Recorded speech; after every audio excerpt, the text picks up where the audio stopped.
How's it going, everyone?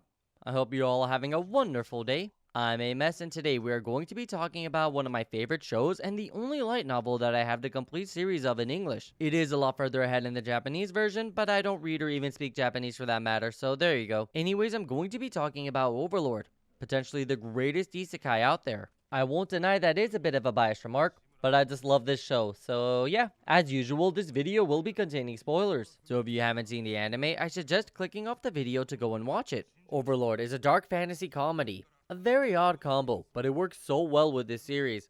It has a lot of psychotic and gruesome moments to very wholesome family moments. It's kind of like a slice of life following a murder-happy torture family, especially in terms of the light novel, where they don't hold back with the rather unsettling details. Don't get me wrong, this isn't a torture fantasy show, but the author is ruthless. He will have a volume or two dedicated to a new character and make us fall in love, or at least sympathize with the character enough to want to see them succeed, only to have the protagonist kill them off. That's all a part of this show's appeal. Then there are moments where it's normal with the characters just having a typical conversation. Like maybe they've been having a bad day and they are drinking their worries away despite being immune to toxins so they can't get drunk. They are still just hanging around and enjoying the vibe, while continuing to drink and talk to the bartender just to get everything off of their chest. There are a lot more of these just goofy and cruel scenes, and it all just works so well. It has the right amount of dark fantasy in it as to not scare anyone away, as well as some very comedic and lighthearted moments. At its core, it's a fantasy isekai series which paved the way for isekais nowadays to have an overpowered protagonist. But none have this level of world building, and there are only a small handful of isekais that can make you laugh as much as Overlord does. Also, I just learned this recently, but a lot of the fantasy stuff like the magic system and the different races and species were actually inspired by Dungeons and Dragons. So we know that there are a lot of very powerful species in this world based off of that game.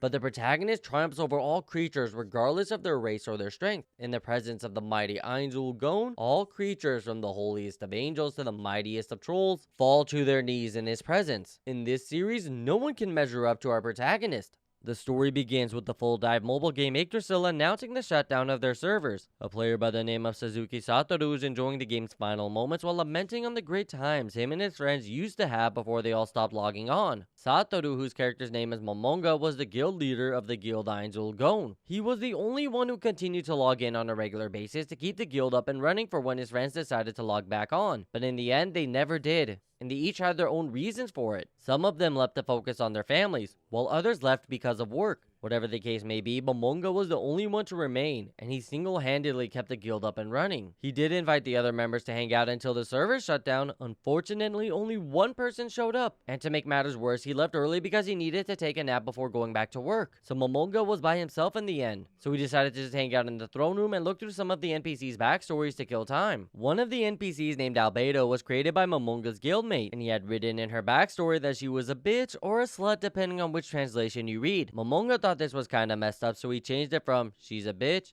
to she's in love with Momonga, as a joke since the servers were going to be shut down either way. Then he just sat there waiting for it all to end.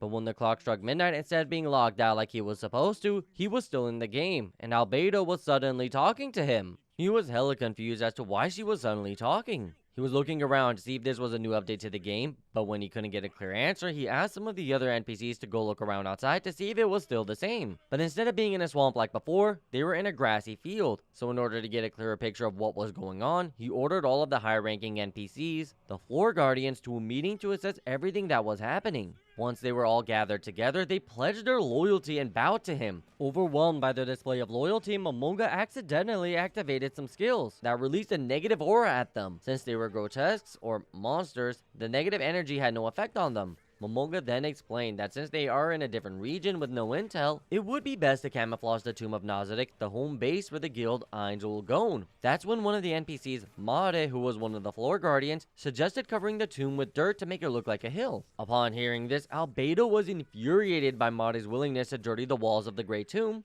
until Momonga told her it was for a strategic reason. Then her anger just dissipated like it was never there in the first place. Finally, in order to figure out how do the NPCs view him, he asked them, "What do you guys think of me?" Each of them saw him in an extravagant light, praising him as one of the smartest and most powerful beings in existence. Overwhelmed by their response, Momonga called an end to the meeting and left. He was completely shocked by their response, and he was scared that if they figured out that they were overestimating him, they might decide to rebel against him.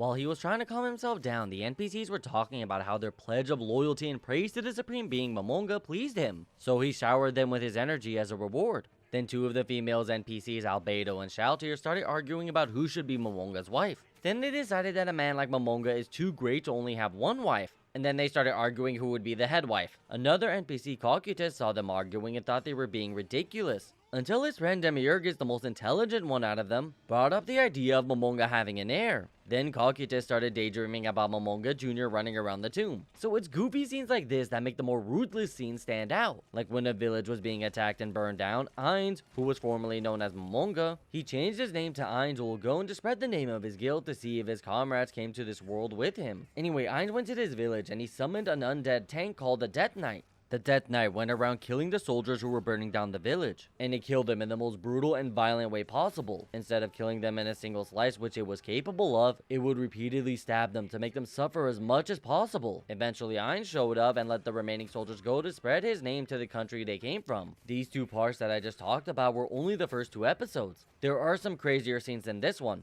but I don't want to get into that right now. I might talk about it later on in the video. Right now, I want to focus on how the world is built. Like when he went to save the village, he first teleported to these 2 village girls and he saved them. But since he was an undead, they were terrified of him. He tried giving them a healing potion, but the potion was red like blood, instead of the common blue ones. So the girls were scared and one of them told him she would take it if he let her sister go. She had no idea he was giving her a healing potion.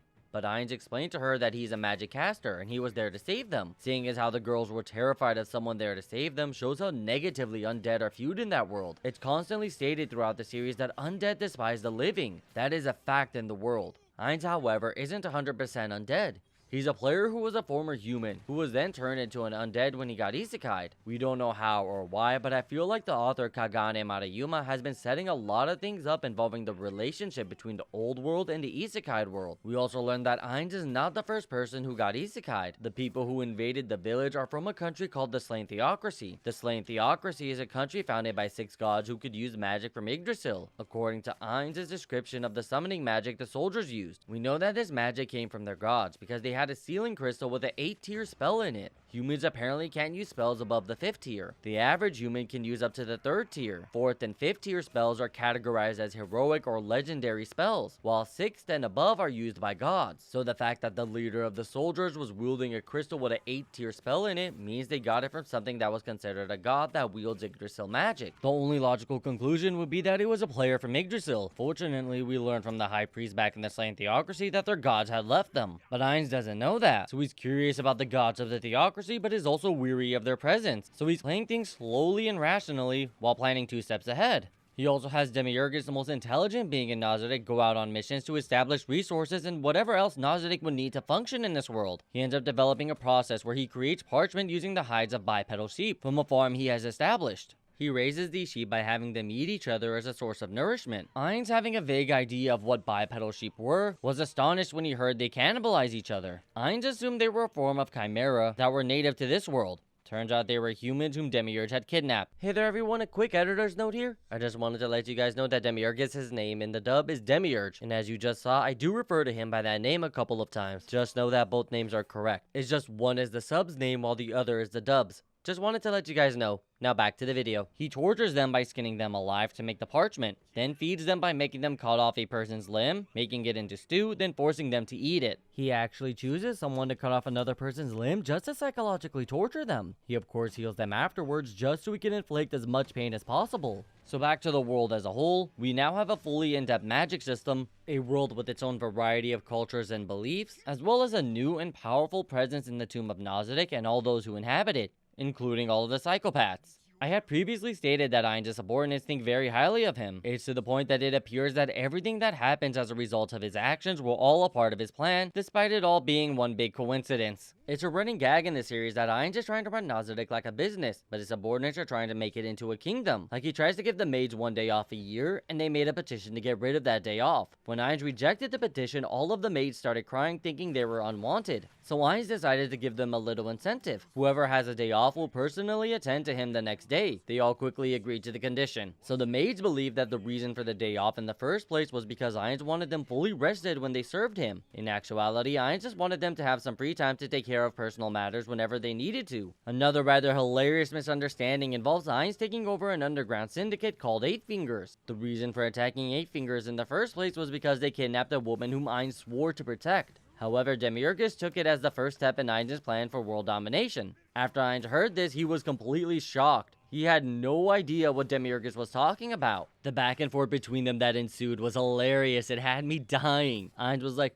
"Oh, you actually remember what I said that one time?" And Demiurge would just nod and say, "Yes, of course, I would never forget a single word that has come out of your mouth." Then Ainz would get confused and try to figure out when he said he wanted to take over the world. We, the readers, know he said it when he first came to this world. When he saw how beautiful the planet was, he said, in front of Demiurgus by the way, that it was a gift for him to take. That's why they came to this world. Ainz said it as a joke, but Demiurgus took it seriously. Also, I don't know how relevant this information is, but I feel like it should be stated. Ainz's old world was devastated by nuclear war. So it's a desolate wasteland that requires people to wear radioactive suits whenever they leave their homes, which is why Yggdrasil was so popular. The ability to full dive into a beautiful world untainted by nuclear waste, as well as the ability to customize your home base, is what made Yggdrasil so appealing, along with the highly addictive pay-to-win mechanic. Anyway, back to the topic at hand. The shock of seeing such a beautiful world caused him to jokingly say that he came to this world to claim it for himself. Demiurge stared at Ainz in awe and decided to dedicate his every action to make sure that Ainz's wish was fulfilled, which led to the very comedic scene where Ainz's mind was blown when hearing about his apparent plan for world domination. Now, there is one more thing I wanted to talk about, and it was the main reason I wanted to make this video. I recently read the 13th volume of the light novel, which is said to be the final part of season 4. Another side note, it's reported that unlike the other 3 seasons of the anime, the 4th will cover 4 volumes of the light novel, seeing as how volume 12 is part 1 of a 2-part arc. So instead of stopping in the middle of the arc, they wanted to animate all of it. So I'm hoping the season will be longer, cause if it's only 12 episodes, a lot of stuff will have to be cut out. Anyway, back to what I was saying. The 13th volume was the reason why I wanted to make this video. Since it's the second part of the arc, I will also be talking about volume 12, just so you guys can understand why volume 13 is so relevant.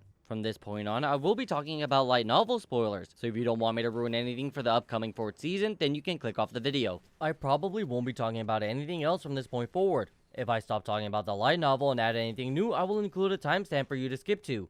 With that out of the way, let's move on to volume 12 and 13 of the light novel. A quick rundown of what happened in volume 12, it begins with Demiurgus attacking a country called the Sacred Kingdom. He claims to be the demon Yaldabaoth and went around killing all of the influential political leaders, like the Holy Lady who ruled the country, and the High Priestess who was a highly exceptional magician. After his initial attack, the High Priestess's younger sister, who was the head of the Order of Paladins and the country's strongest warrior, went to recruit a powerful adventurer who fought against Yaldabaoth and successfully defeated him. Unfortunately, this adventurer was currently working under Ainz, and he wasn't willing to part with him. Ainz decided to personally go instead. The Paladins were shocked by his proposition, but in the end they decided to accept it. A majority of this volume follows a Paladin squire by the name of Nia Baraha. We see her perspective and get her viewpoint on how Ainz does things. Like when he gave her an enchanted bow, she took it as a sign of his trust and closely protected it, making sure no one would get their hands on it out of fear of insulting Ainz for entrusting it to her.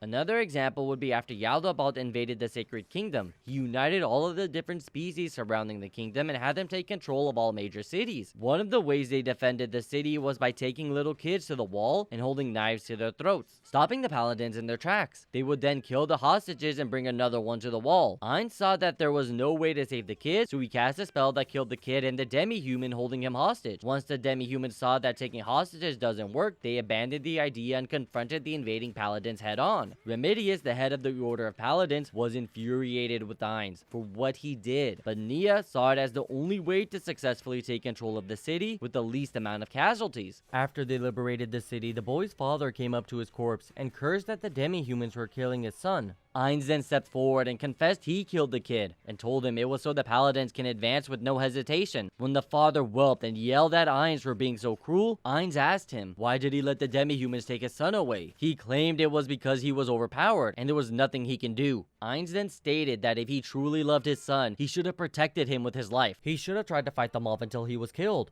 When hearing this, all of the rescued prisoners fell silent. They couldn't argue with what Ainz said. Not even the man himself. Nia thought this was a cruel train of thought, but in the end, Ainz was correct. The man should have done everything in his power to save his son instead of giving up right away. She began seeing Ainz as the embodiment of strength, and strength as being just. We slowly see Nia begin to admire Ainz, but Ainz doesn't realize it because Nia's eyes make it look like she's glaring at people. So he believes she hates him instead of admires him, and the reason he gave her an enchanted bow is because he wants the people of the Sacred Kingdom to see his weapons, so he could start trading with other countries. But since Nia was trying to keep it away from other people, his plan failed miserably. In the next volume, it picks up with the Paladins trying to liberate more cities until Yaldabaoth made his move. After fighting him, Ainz fakes defeat, which sent Nia into a fit of rage and slight depression. She refused to accept that he was dead, and worked very hard to find him, and even gained the respect of those whom he saved. She began preaching his success in the fights against the demi-humans, and gained a group of followers who also began admiring him. He eventually returned and successfully defeated Yaldabaoth, causing the entire country to be indebted to him, some more than others.